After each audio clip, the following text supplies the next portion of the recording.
მოგონილი ტყუილია. ამის დამადასტურებელი ინფორმაცია გამოვაქვეყნე, ბევრი განმარტება გავაკეთე. სისტემური ხასიათი ჰქონდა არასათანადო მოპყრობას, რომელიც თავის თავში მოიცავს სხვადასხვა ტიპის დანაშაულებს, მათ შორის წამებას, წამების მუხარას, არაადამიანურ მოპყრობას.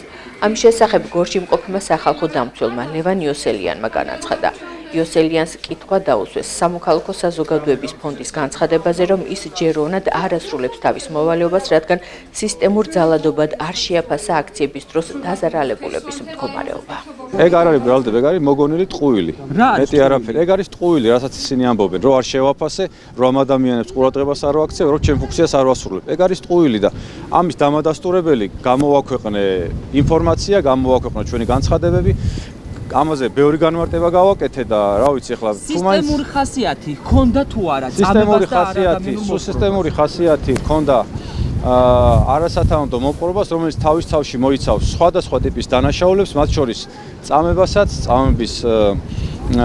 წამების მუხარასაც, არაადამიანურ მოპყრობასაც და კონკრეტულ შემთხვევაში რომელს ჰქონდა ადგილი, ამაზე თქვი, ეს უნდა ვისეკისრება აი ამაზე პასუხისმგებლობა ბატონო. დამასრულებინეთ რა ვიცი. ვისეკისრება გერიდებათ რომ თქვათ, ვისაც ეკისრება პასუხისმგებლობა.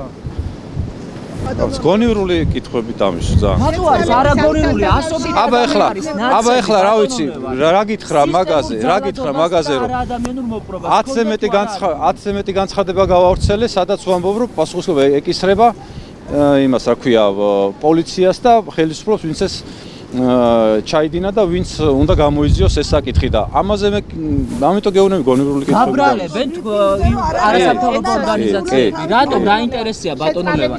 დავასრულოთ, გთხოვთ ეს